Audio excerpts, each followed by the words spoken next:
Welcome to Free Arts Academy, where art is for everyone. Be sure to subscribe and hit the bell for the best in free art education. Another double term day this week. Our essential art terms are scale and proportion. Without the knowledge from last week, this week won't make much sense, so make sure to catch up by following the links below. The definition of proportional is something that has a relatively correct relationship of appropriate size.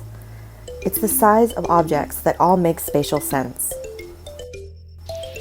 An example of something proportional is the size of a dog's paw in regards to the rest of the dog. Much like proportion, scale is the size of one object in relation to the other objects in an artwork. For example, a person standing next to a dog needs to be a realistic size depending on the depth and distance between the dog and the person.